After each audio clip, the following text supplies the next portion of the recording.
Bonjour à tous. Très heureux d'être avec vous pour vous parler d'un livre que j'aime beaucoup, beaucoup, beaucoup. C'est le livre de Ruth. C'est l'un des livres favoris que j'ai dans toute la Bible. Et j'ai été très heureux d'avoir été avoir la chance de pouvoir l'opportunité de parler de Ruth 3. Alors, j'aimerais qu'on s'incline, s'il vous plaît, devant Dieu avant de faire cette prédication.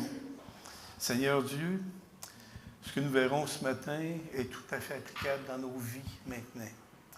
Et nous prions que ta présence soit là dans les mots, dans l'esprit du prédicateur, dans l'esprit de ceux qui l'écoutent, pour qu'on puisse retirer des éléments puissants de ta parole, de ton action, de ces modèles de vie que nous allons voir aujourd'hui et qui peuvent nous inspirer fortement, nous conduire.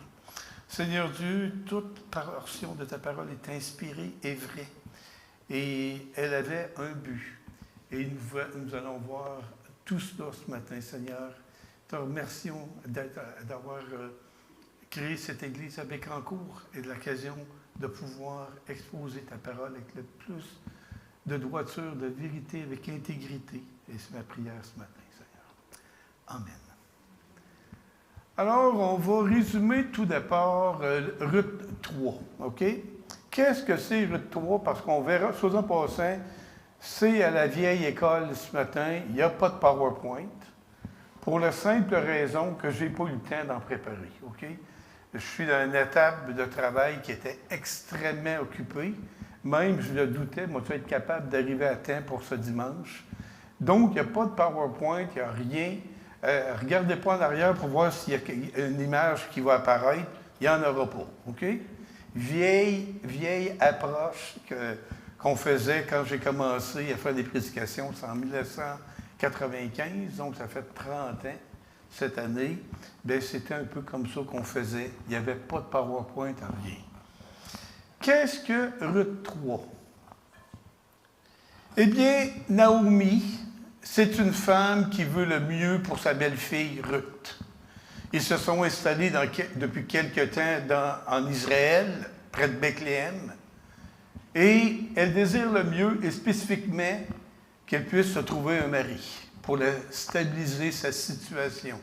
On sait que c'est une glaneuse d'épis, donc elle ramasse les épis qui sont tombés. Le restant du restant, c'est ça qu'elle a pour vivre. Et Naomi prend soin de sa belle-fille, il lui donne des conseils. Elle lui donne des conseils. Va voir Boaz. Exerce le droit de rachat. Je vais expliquer qu'est-ce que c'est le droit de rachat dans quelques instants. Va le voir de nuit. Elle va le voir. Là, il y a une fabuleuse rencontre. Elle exprime à Boaz son désir d'être sous la protection de lui. Et lui répond d'une manière fantastique, il l'accueille. Un moment plein d'émotions, plein de signification. Et quelques instants plus tard, on est le matin, il lui donne environ 15 kilos d'orge, comme un don, pour retourner à Noémie. Et elle retourne voir Noémie le matin. Et elle rapporte ça. Et Noémie finit cette intervention en lui disant « Cet homme réglera certainement cette affaire-là aujourd'hui. » Il y a tellement de choses qui sont fantastiques dans ce passage. Et avant de vous dire sous quel angle que je vais aborder l'étude d'aujourd'hui, j'aimerais vous expliquer qu'est-ce que c'est le droit de rachat. Le droit de rachat, on va se dire clairement, ce n'est pas dans nos mœurs actuelles. C'était dans les mœurs de l'époque d'Israël. Mais c'est important qu'on comprenne, parce qu'aujourd'hui, on va parler du droit de rachat. Lévitique 25 nous dit quelque chose. Si ton frère devient pauvre et vend une portion de sa propriété, celui qui a le droit de rachat, son plus proche parent, viendra et rachètera ce qu'a vendu son frère. Il est possible que Naomi et son mari, qui s'appelle Élimélec, lorsqu'ils sont partis d'Israël, qu'ils aient vendu la terre familiale. Lorsqu'elle revient, veuve, Elle, probablement, elle songe à se demander quelle personne dans son entourage, dans sa parenté, pourrait exercer le droit de rachat. Et elle réfléchit à cela. Bien entendu, Ruth, c'est une Moabite. Ce n'est pas les meilleurs amis d'Israël. Elle est probablement complètement pas au courant de cette pratique-là. Donc, Noémie lui explique qu'est-ce que ça consiste. Et Deutéronome 25,5 en ajoute également. Lorsque des frères habiteront ensemble et qu'un l'un d'eux mourra sans laisser d'enfant, la femme du défunt ne se mariera pas en dehors de la famille avec un étranger. Donc, il y avait cette idée-là. Pourquoi c'était comme ça? L'idée de continuer à perpétuer le nom d'une personne. Vous savez, dans mon travail, de temps en temps, encore aujourd'hui, en 2025, je dois faire affaire indirectement ou directement avec des Juifs, OK? Et je peux vous assurer que pour un Juif, le bien qui lui appartient, c'est quelque chose d'extrêmement précieux. De tenter de faire une transaction avec un Juif, il y a toute la question, c'est encore présent 2-3 000 ans plus tard, cette idée que c'est le bien familial, c'est le bien accordé par Dieu, ça doit rester dans la famille, c'est toujours très présent. Moi, dans mon expérience à moi, désolé, j'ai frappé le micro, moi, ce qui n'est pas répété. Donc, c'est ça le droit de rachat.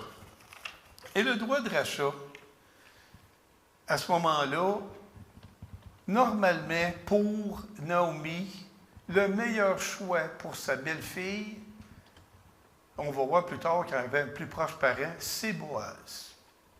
En fait, Naomi sait très bien que Boaz est son proche parent. On le voit en Ruth 2:1. Naomi avait un parent de son mari. C'était un homme puissant et riche du clan d'Élimelech qui s'appelait Boaz. Et lorsque Noémie, et elle sait que sa belle-fille ne comprend pas cette coutume-là, elle réfléchit, elle cherche le bien de sa belle-fille, elle se dit, le mieux pour ma belle-fille, c'est Boaz. N'est-il pas normal que ça soit comme ça? Boaz, qu'est-ce que c'est? Il est un homme de bonté. Il l'a montré. Il n'a pas rudoyé Ruth quand elle est venue dans les champs. Il l'a accueillie. Il a même soupé avec elle. Donc, Boaz est foncièrement un homme bon. C'est un homme bon. Et vous savez, cette histoire de rachat-là, ce n'est pas pour un cadre légal, mais ça va nous démontrer aujourd'hui l'expression de sentiments profonds, de loyauté, d'engagement envers l'autre, d'intégrité face à la parole de Dieu. Vous allez voir, ça va parcourir tout notre récit. Et ça, mes chers amis, tout le monde ici dans la salle va bénéficier de voir le comportement axé sur Dieu de ces deux personnes. Et là, nous allons devoir nous en inspirer, mes chers frères et sœurs. Ou dans nos couples. Vous savez, les couples, c'est attaqué par Satan présentement. Il veut toucher cette cellule-là, la détruire, l'affecter. Il va y avoir plusieurs paroles qui vont vous encourager dans votre couple aujourd'hui. Les personnes célibataires, également, j'ai quelque chose pour vous autres. Parce que quand ces deux-là se parlent, c'est des célibataires. Le choix du conjoint. Quelles sont les valeurs profondes à rechercher? On va voir ça. Et puis tout le monde, notre caractère face à Dieu, notre relation avec lui. Et le premier élément que j'aimerais parler, c'est Naomi, qui décide, on le sait, là, on va parler d'un sujet plus délicat, qui est la belle-mère. Vous savez, on parle peu souvent des belles-mères ici. Moi, j'ai l'occasion en or d'en parler à matin. Pourquoi? Parce que c'est une belle-mère. Il y a une différence, ma belle-maman m'a expliqué ça, entre une belle-mère et une belle-maman, OK? Tu ne veux pas être appelée la belle-mère, puis tu veux t'appeler la belle-maman. J'ai compris ça dans la vie, OK? Belle-maman. Donc, belle-maman, c'est exactement le cas de Naomi ici. Elle a à cœur sa belle-fille. Elle lui donne des conseils judicieux. Elle veut son bien, OK? Puis c'est exactement comme ça qu'une belle-maman devrait se comporter. Je dois vous avouer que trop souvent qu'on voit, pas dans cette église-ci, ailleurs, des belles-mamans qui se transforment en belles-mères. OK? Ils veulent gérer, elles ont de l'expérience, elles veulent gérer le couple. Elles veulent gérer les enfants. Comment les finances, ça se passe? Qu'est-ce qui devrait être fait? Puis qu'est-ce qui devrait être pas fait? Puis elle ne se gêne pas, puis elle dit. Puis si ça ne marche pas, elle bougonne. Je suis certain que personne ne se reconnaît ici. C'est un modèle théorique que je parle. C'est ailleurs que ça se passe. Il y a un problème sérieux avec la belle-mère. Hey, Colin, c'est le fun de parler de ça. Il y a un problème sérieux avec la belle-mère. C'est que la belle-mère n'est pas inclue dans le verset classique de Genèse 2, dans lequel c'est dit « L'homme quittera son père et sa mère et s'attachera à sa femme. » Malheureusement, si vous avez remarqué, la belle-mère n'est pas inclue dans le portrait. Elle aurait peut-être aimé ça, l'être, mais elle ne l'est pas. Merci Seigneur pour ta parole qui est pleine de sagesse. Elle n'est pas là. Dieu a voulu créer dans un couple une unité spéciale, différente. C'est ça l'unité qui est là. Puis une belle maman va encourager, va conseiller aux besoins, mais elle va laisser tout le monde libre de faire leur mouvement. Puis c'est ça l'encouragement. Je pense que Naomi l'est très bien dans cet exemple-là. C'est un exemple positif. Fin de la parenthèse belle-maman. OK? Puis là, je suis certain qu'il y en a qui se posent. Non. Je suis une belle-maman ou une belle-mère, moi? Peut-être que vous vous posez cette question. Voici les premiers conseils de la belle-maman. Et elle va dire des choses qu'on n'a présentement pas le droit de dire, mais que tout le monde fait malgré tout. Premier conseil, lave-toi, parfume-toi et mets tes plus beaux habits. C'est concret, pas à peu près. Non, Ruth, c'est une fille de champ, hein? Elle ramasse des épis. Elle ramasse des épis. Quand tu travailles au champ, tu sues, hein? Il n'y a plus le monde qui travaille dans les champs, là. Le soleil te tape sur la tête. Tu travailles fort. Tu as des senteurs, c'est certain. Lave-toi. Parfume-toi. Mets-toi au mieux pour cette situation-là. Pourquoi pas? Pourquoi pas? D'avoir une bonne hygiène personnelle. Vous savez, mesdames, vous savez qu'un parfum peut avoir un effet dévastateur pour un homme. Si moindrement l'homme est intéressé à une femme, et l'effet du parfum, le parfum des cheveux, le parfum qui est ajouté, là, tu commences, là, tu es ébranlé comme homme, OK? Ébranlé. En autant que ça ne devienne pas une bataille de parfum. Exemple, les femmes d'un milieu de travail sont pleines de femmes, puis ils décident de faire la bataille des parfums. Ça, c'est épouvantable à vivre. Je parle d'une autre situation présentement.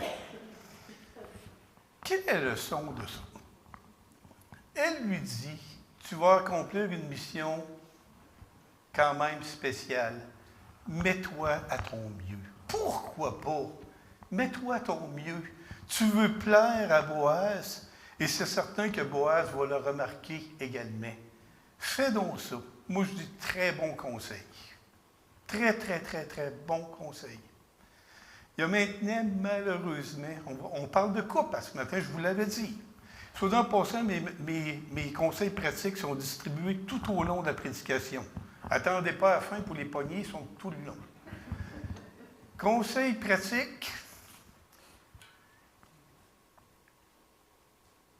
Quand on sort avec quelqu'un, on se perfectionne, on se met beau. Puis quand on est marié, ça commence à diminuer. OK? Souvent. Il y a des femmes qui se plaignent de dire « Mon homme est plus attentionné avec moi. Ce n'est plus comme c'était en partant. » Mais ça fait des années qu'elle ne s'arrange plus. OK? Elle se néglige. C'est plate que je dis là, mais c'est vrai. Je sais que c'est vrai. Pourquoi ne pas vouloir plaire à l'autre par une bonne hygiène personnelle, par des petits éléments comme ça? Un parfum, par exemple, qui pourrait être employé. Eh bien, c'est un peu le conseil que je vous donne ce matin. Et les plus beaux habits.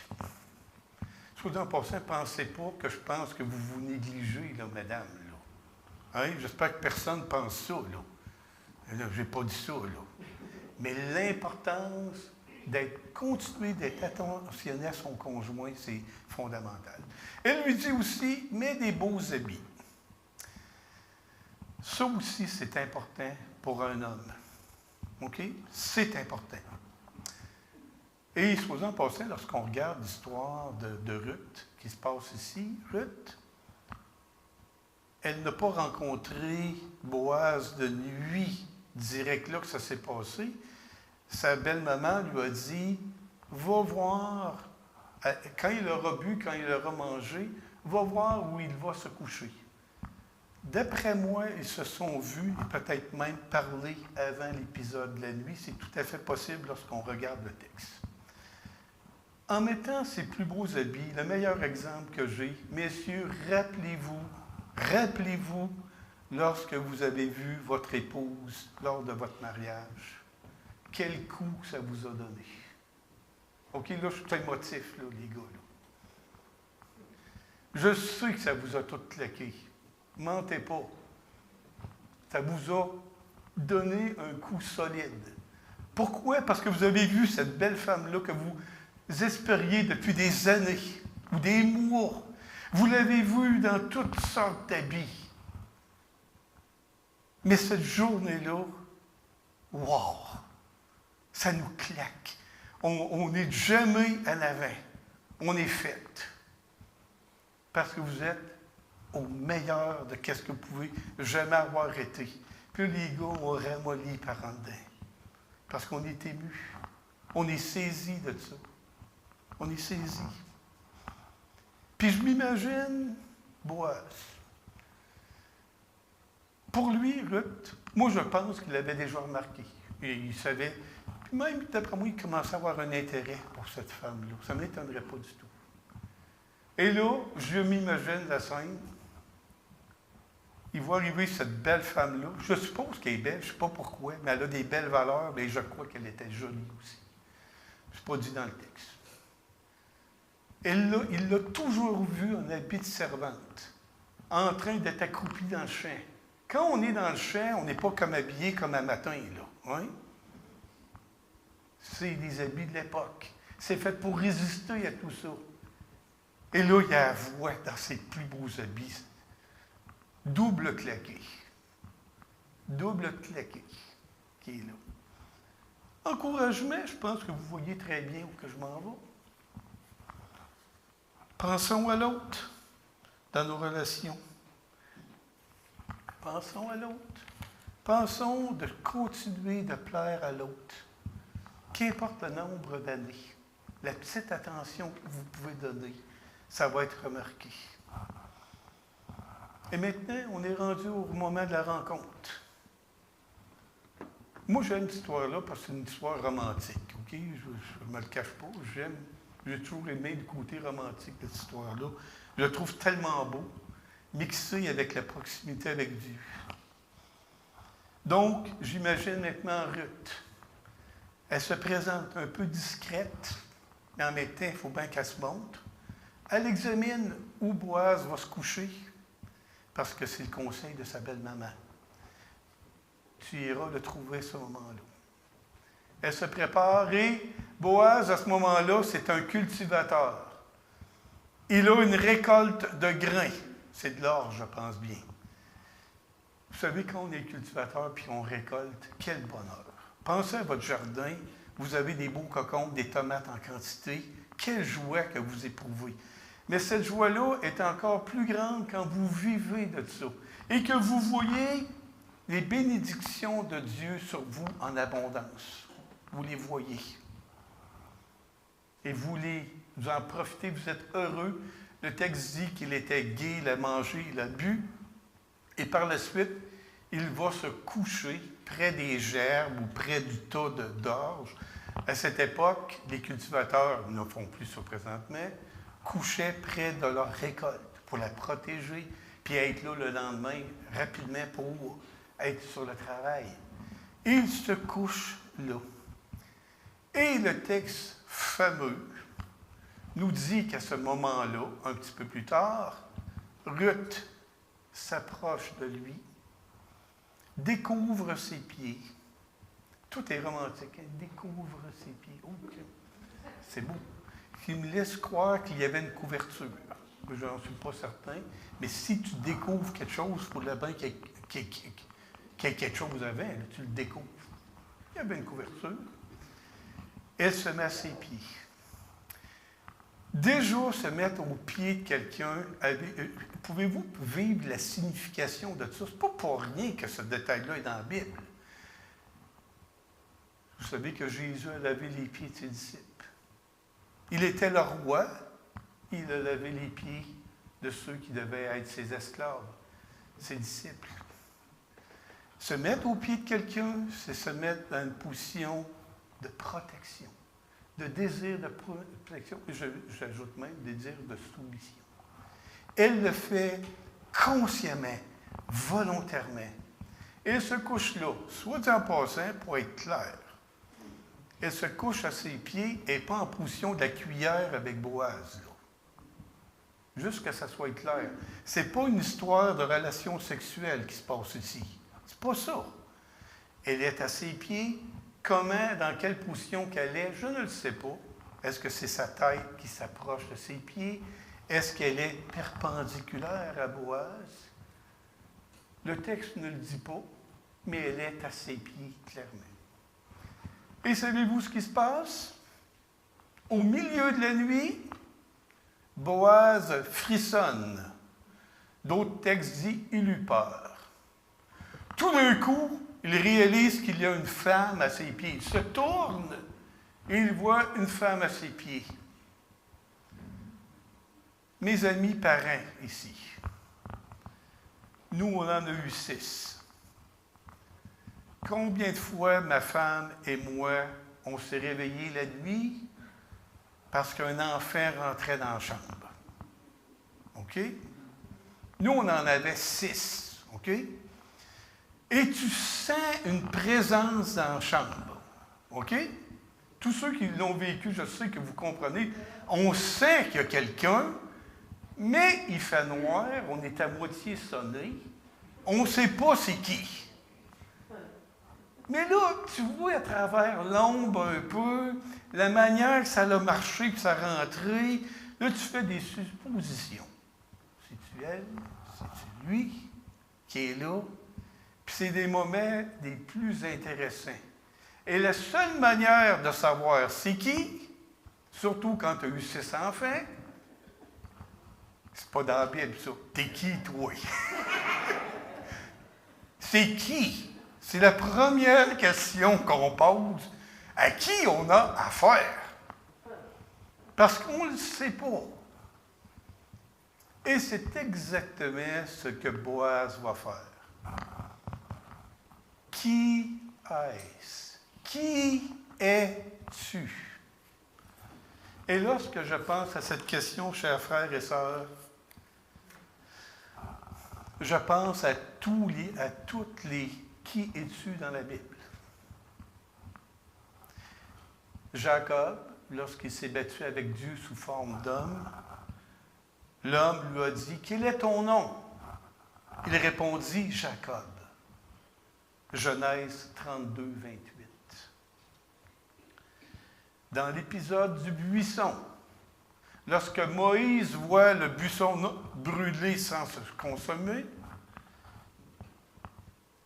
il dit, « S'il me demande quel est ton nom, que leur répondrai-je? » Le nom est d'une grande importance. Et là, Dieu répond, « Je suis celui qui suis de toute éternité. » Grande importance pour la suite des choses pour Moïse. Jean-Baptiste a été abordé lorsqu'il commençait à baptiser près du Jourdain.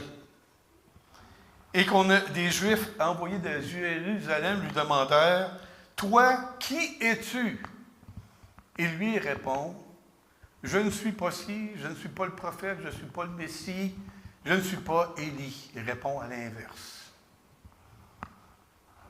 Et finalement, Jésus lui-même, par rapport à sa propre identité. Vous savez, on va étudier le livre de Matthieu bientôt.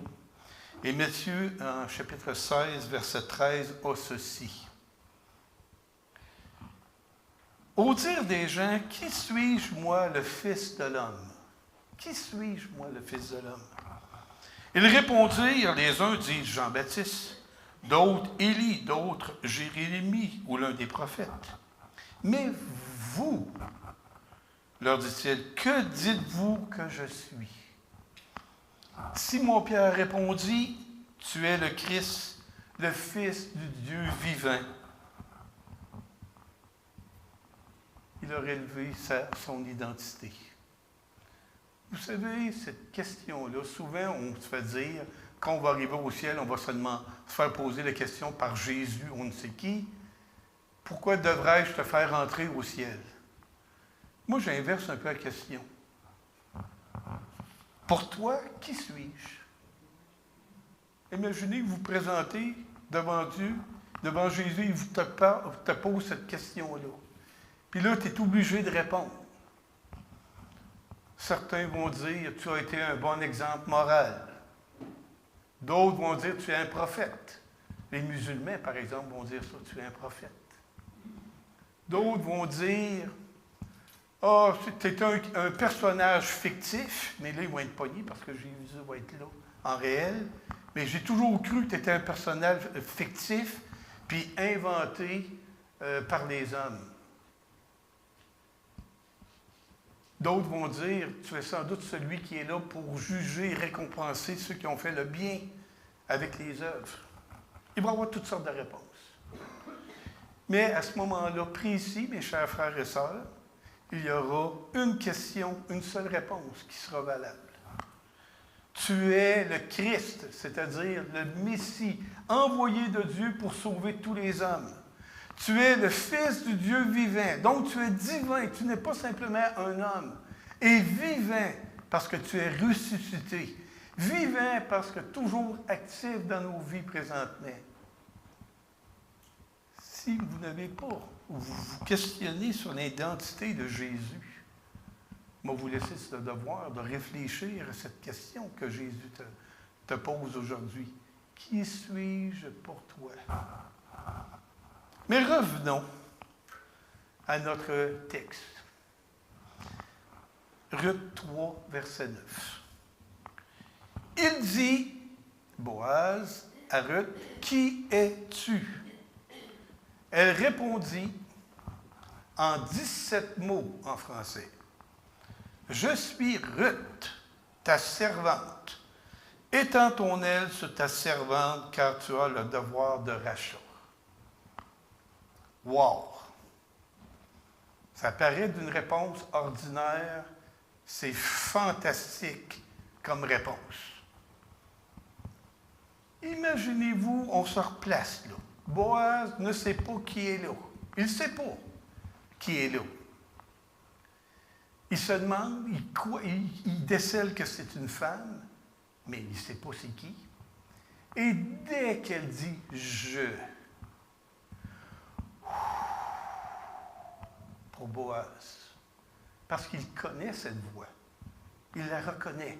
Il lui a parlé dernièrement. Cette voix n'est pas un inconnu. Qu'il est bon, à un moment donné, lorsqu'on est un peu dans le désarroi, puis notre épouse, notre conjoint nous dit « c'est moi ». Juste ça. Ça nous rassure. Ça nous positionne à travers un paquet de choses. Le son de la voix. Mais elle va plus loin, elle s'identifie clairement. « Je suis Ruth ». Son de la voix, la tension était là, elle a descendu là. Et lorsqu'il entend que c'est Ruth, je m'imagine l'homme. Tu ne peux pas entendre un plus beau nom de toute ta vie que d'entendre Ruth. C'est un gars riche, il est en moyen ce gars-là. Il aurait pu avoir une dévergondée, une prostituée, une femme de rien qui fait la même approche. Non. C'est Ruth. Ruth qui l'a connue, qui l'a vu aller. Ça devait être une réponse des plus fantastiques qu'elle pouvait donner lorsque ce mot-là a sorti. Et vous savez, plus que de dire son nom, c'est l'attitude de Ruth. Elle dit, elle décide par elle-même, je suis ta servante. Elle n'avait pas besoin de dire ça. Dans les textes auparavant, lorsqu'elle glande les épis, elle est parmi les servantes, elle est à part. Elle ne fait pas partie des servantes de Boaz. Elle est à part. Pourtant, elle décide volontairement de se classifier dans cette catégorie-là. Tu as devant toi ta servante. Et ça, c'est fantastique. Et là, j'aborde un autre point. Ça nous montre ici un leadership de soumission volontaire actif. Je répète, un leadership de soumission volontaire actif. Soumission, elle se place sous sa protection. Actif, c'est elle qui bouge. Elle n'était pas obligée d'être là. Elle n'était pas obligée de se présenter là. Mais elle fait le move. Puis elle se présente là courageusement, on va le dire. Parce qu'elle était en dehors de... Qu'est-ce qu'on va dire d'elle? Voilà, il y a une prostituée qui est rentrée là. Toutes les rumeurs qui auraient pu courir à son sujet, elle en fait fi. Elle se présente là. Elle le fait de façon consciente et assumée. Elle veut faire ça. Puis vous allez me dire, c'est facilité. Oui, c'est vrai, parce qu'elle le fait avec un homme bon. Un homme rempli de bonté. Un homme tout à fait correct. N'est-ce pas ça qu'on voudrait voir dans nos couples? Que je serais donc bien heureux de voir ça, moi. Un homme, les hommes sont bons, remplis d'attention pour leur épouse. Et volontairement, les épouses se soumettent à ce leadership-là. Actif, pas rester dans leur coin et ne rien faire, mais de dire, moi je bouge, je fais de l'action. Parce que ça ne veut pas dire que tu te mets dans une position de soumission, que tu ne fais rien. Au contraire, on voit tout le contraire ici, c'est actif. Donc, je trouve ça superbement beau, ce qu'on voit présentement. On a énormément, chères sœurs, chers frères, à tirer de cette leçon-là. Puis on a quelque chose d'autre à tirer. Lorsque Ruth fait ça, elle accomplit totalement la pensée de Dieu. Elle va dans la direction de Dieu. Le rachat, on l'a dit probablement qu'elle ne connaissait pas, mais elle décide d'y aller quand même et de voir toutes les conséquences qui pourraient arriver. Elle marche dans ses voies et elle accomplit cette volonté. Elle lui dit clairement ce qu'elle désire. Tu as le devoir de rachat, prends-moi. Sentez-vous toute l'émotion qui est là? Elle est forte, c'est palpable dans toute cette histoire-là. Et la réponse de Boaz est fantastique. Il faut l'encadrer quasiment dans les murs. Sur nos murs, dans les murs, sur nos murs. Ruth 3, versets 10 à 13. Sois béni de l'Éternel. Déjà, je pourrais arrêter mes commentaires là, juste avec ça. Mais on va continuer. Sois béni de l'Éternel, ma fille. Cette dernière marque de loyauté vaut mieux encore que la première, car tu n'as pas recherché des jeunes gens pauvres ou riches. Maintenant, ma fille, sois sans crainte. Je ferai pour toi tout ce que tu diras, car sur la place publique, chacun sait que tu es une femme de valeur. Maintenant, il est vrai que j'ai devoir de rachat. Mais il en existe un autre plus proche que moi. Passe ici la nuit, au matin. S'il veut s'acquitter de son devoir de rachat envers toi, c'est bien qu'il s'en acquitte. Mais s'il ne lui plaît pas de s'en acquitter envers toi, moi je m'en acquitterai envers toi. L'Éternel est vivant. Reste couché jusqu'au matin. Il faut absolument que je décompose la réponse de Boaz. Par petits segments. Sois béni de l'Éternel. Merveilleux. Tout de suite, Boaz reconnaît l'action de Dieu à travers cette femme-là. Ce n'est pas juste une histoire humaine de quelqu'un. Il voit l'action, la présence de Dieu en disant « Tu es béni. Tu es béni d'être là et de me faire cette approche-là. Et tu es béni de Dieu lui-même. » Vous savez, de temps en temps, on a de la misère à voir la présence de Dieu dans nos vies, n'est-ce pas? On passe nos vies, puis on oublie toutes ces bénédictions-là, tous les impacts que Dieu a, parce qu'on ne les voit pas. On les oublie. Puis à la fin de la journée, quand on se met à se réfléchir dans notre nuit, parfois troublée, hey, c'est vrai, j'ai subi ça, mais regarde, le Seigneur m'a épargné telle chose. Mais Boaz, ici, le reconnaît immédiatement. Leçon pratique. Messieurs, je vous donne un devoir. Pour vous autres. De dire d'ici une semaine à votre femme, « Sois béni de l'Éternel. » Je suis très sérieux. Quand est-ce que vous avez dit ça la dernière fois à votre femme, que tu es béni de l'Éternel? Je pense qu'elle va bien recevoir ça. Elle va peut-être être un petit peu mêlée en partant, parce que peut-être que tu n'y as jamais dit. Mais je pense que ça va être bien reçu. Je vois la présence de l'Éternel en toi. Il poursuit. Ça, c'est concret, ça, comme exercice, là. Vous ne pouvez pas dire que vous partez avec rien, là. Fais ça. Déjà, si tu fais ça, honnêtement, tu as vraiment un pas par en avant, là. C'est sûr que tu ne perds pas rien à faire ça. Tu vas gagner. C'est dans la parole de Dieu.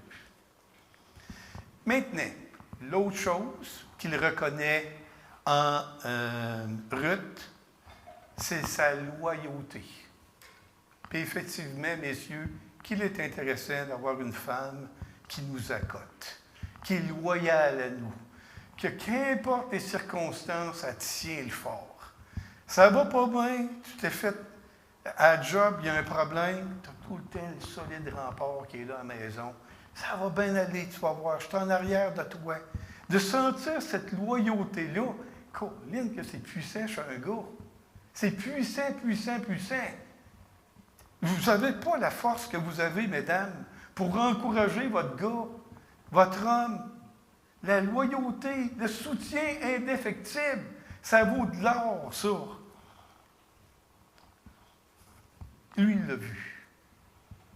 Il l'a vu. Puis Ruth avait tout pour y montrer. Elle est partie de son pays. Elle a tout lâché sa culture. Elle est rentrée chez des gens qu'elle ne connaissait pas, puis elle tient le bâton, puis elle continue. Merveilleux. Et là, il dit, tu n'as pas recherché la présence des jeunes hommes pauvres et riches. Ça nous laisse croire que probablement que Boaz est plus vieux que Ruth, je pense. Et Ruth, elle est toujours une jeune femme. Elle était avec les jeunes filles dans les champs. Elle est toujours en âge de procréer. On va le voir qu'elle va donner naissance à un enfant. Elle est plutôt jeune. Et elle aurait eu, j'imagine, toutes les occasions du monde, avec les qualités qu'elle a, de choisir un jeune. OK? Qu'il soit riche ou qu'il soit pauvre. Ça me laisse croire que probablement que Boaz avait vu passer tout ça. Il l'avait examiné. Cette femme-là, probablement qu'il y avait des intérêts autour d'elle. Puis là, Boaz remarque ou se fait dire, « Eh non, elle résiste à tout ça.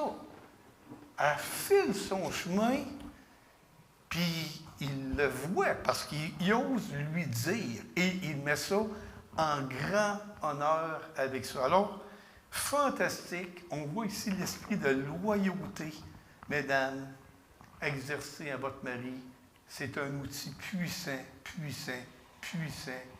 Combien de fois ça fait que je dis, là, 3 fois? Puissant, puissant, puissant. Ça fait 6. Il continue.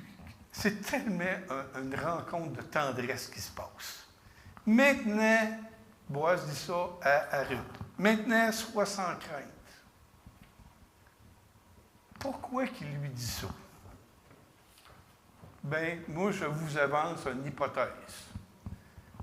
Quand il parle à Ruth, Ruth, dans la nuit, répond immédiatement. Donc, j'en conclus qu'elle ne dormait pas. OK? J'en conclus ça. C'est pas marqué dans la Bible, mais je crois que c'est ça.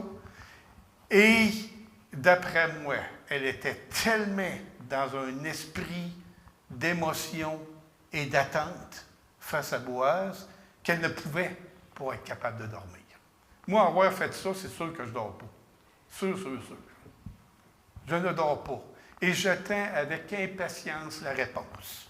Qu'elle ne sait pas. Elle est centrée sur Dieu, mais elle ne sait pas ce que Boaz va dire. Puis malgré qu'on a confiance à Dieu, on peut avoir des craintes et des tremblements à l'intérieur. Puis savez-vous quoi? Quand tu as ça, ces craintes et tremblements-là, que c'est rassurant d'avoir ton homme à côté qui dit « Sois sans crainte ». Aimez-vous ça, mesdames? Quand ça ne va pas bien à l'intérieur de vous-même, puis là, tu as un gars qui paraît stable à ce moment-là. Il est bon. Puis c'est vrai qu'il est bon.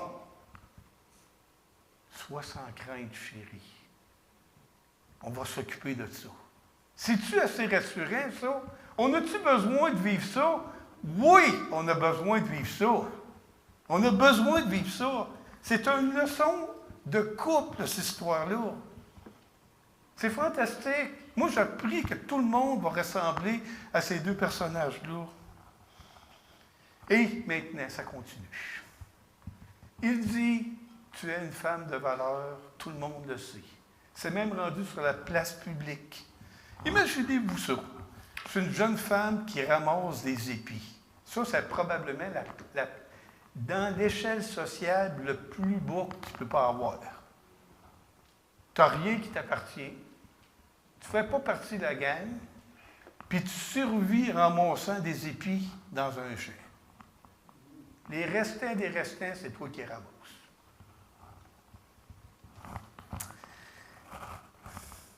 Et là, cette femme, sa valeur était répandue partout, sur la place publique. Tout le monde dit que Ruth est une femme de valeur. Puis lui le sait très bien. Et pour lui, cet élément-là est capital. On a Proverbe 31 qui décrit la femme de valeur. Lorsqu'on le lit, on voit plusieurs caractéristiques de Ruth là-dedans. S'il y avait un Proverbe 32 dans la Bible qui décrit l'homme idéal, il ressemblerait à Boaz. Il ressemblerait à Boaz.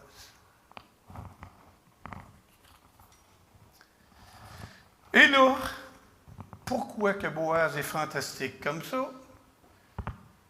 Imaginons-nous dans cette situation. Il y a un fruit mûr de disponible. OK, on va dire comme ça. Sans aucun jugement de valeur. Il y a des belles possibilités. Il aurait été facile pour lui de dire « J'accepte immédiatement ». c'est fantastique, qu'est-ce qui m'arrive? Non, non. Boaz est droit comme un pic. Il dit, il est tout ému de ça, il a vente et tout ça. Puis là, ça montre qu'il a réfléchi à son affaire. C'est vrai que j'ai un droit de rachat, mais il y en a un autre qui est plus proche que moi. Il avait tout calculé ces choses. Il pensait. Il y avait un intérêt, c'est sûr. Mais il savait qu'il y en avait un autre, puis pour lui, c'était inacceptable. La loi de Dieu dit que c'est le plus proche parent, bien, ça va être ça. Puis qu'importe si je perds Ruth, c'est pas grave, je suis la pensée de Dieu. Profonde leçon pour nous autres. Là. Qu'importe, vous êtes en couple, pas en couple, vous savez, la leçon de ça, elle est puissante. Vous avez Dieu avec ses commandements et sa direction. Vous savez, on est ici, on s'en va là, puis ça, c'est la ligne droite. Souvent, nous autres, on a tendance à être des très bons lanceurs de baseball. On utilise la balle courbe. OK? La balle courbe, elle fait ça, là, je pense. Ou elle fait ça. En tout cas, c'est pas drette. Ça peut être par rapport à des revenus, mon noir. Ça par rapport à des mensonges qu'on fait. Qu'on contourne la pensée de Dieu. On la garde en général, on ne la garde pas en entier. Et là, qu'est-ce qu'on a ici? Un gars qui marche direct. Il n'est pas légaliste, il marche droit. Il respecte la parole de Dieu. Oui, comme on fait en arrière ici, il marche droit avec ça, il s'en va dans cette direction-là. Et qu'est-ce que vous pensez que Ruth a fait lorsqu'elle a entendu ça? Elle s'est sauvée. Elle a-tu commencé à dire, « Tu m'aimes pas? Tu vois pas que tout ce que je fais pour toi? Je suis venu de nuit, moi. J'ai risqué un paquet d'affaires. Regarde qu'est-ce que je te propose. » Ça serait peut-être le genre de réponse qu'on aurait de nos jours avec les émotions et tout ça. Là. Ça ressemblerait à ça. Elle ne dit pas un mot. Elle accepte volontairement ce leadership-là de Boaz. Et d'après moi, elle a eu une profonde admiration. Ouais, c'est pas une mauvaise idée. Cet homme-là est tellement droit qu'il va accomplir ce qu'il doit faire jusqu'au bout. Ah, que c'est beau! Que c'est beau avoir cette loyauté-là. Et vous savez, par contre, j'ai presque terminé ma prédication. Boaz a soin de Ruth. Il ne la laisse pas comme ça. « Hey, il y a un autre gars avant moi, il va aller le voir, puis on va voir ce qui va arriver avec. » Non, non. Il dit, « Je m'engage devant toi, que si lui ne s'acquitte pas son devoir, moi je vais le faire. L'Éternel est vivant. » Et même le texte, il dit, « Ce matin même, il n'attend pas. » Moi, être une femme, entendre ça, un beau leadership aimant comme ça, actif et rassurant, j'embarque. J'embarque là-dedans. J'embarque. Totalement. Puis on va voir plus tard, chapitre 4, je ne sais pas si c'est lequel des frères qui l'a, que Boaz va accomplir sa parole avec bel effet. Notre histoire d'aujourd'hui se termine alors que Boaz donne de l'orge à Ruth, une reconnaissance à Naomi. Elle revient vers Naomi avec ce bienfait-là et elle se pose la question, puis comment ça s'est passé, ma fille? Elle lui raconte. Elle ne se mêle pas de cette vie-là, elle fait juste de demander l'information. Elle lui dit, cet homme-là ne tardera pas à accomplir ce qu'il a dit. Que c'est bon d'avoir un homme comme ça qui prend des directions et qui agit aussi à travers de ça.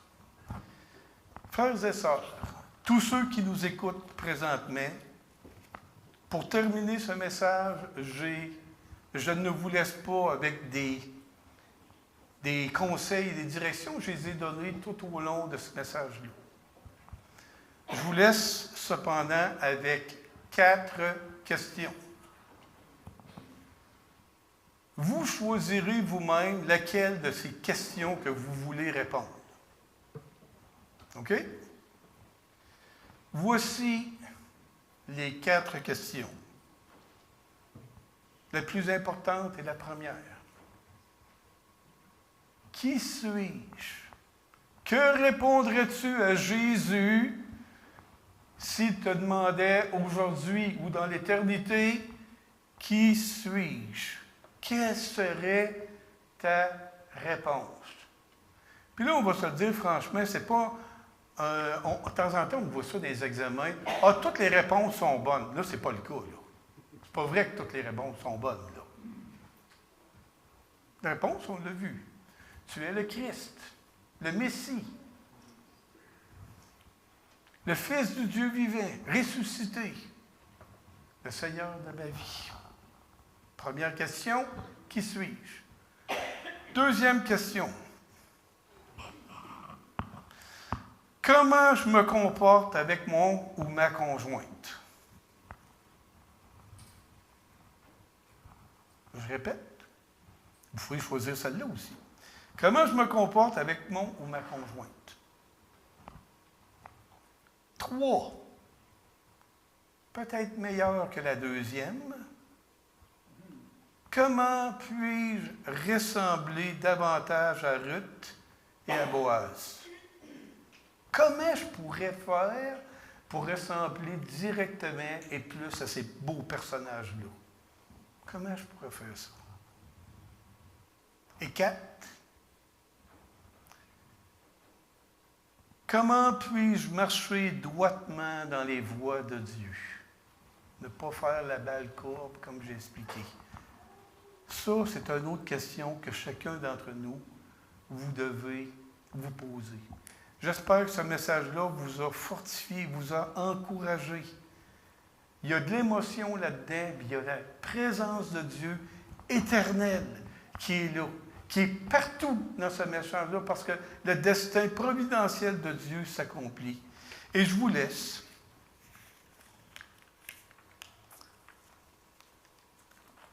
avec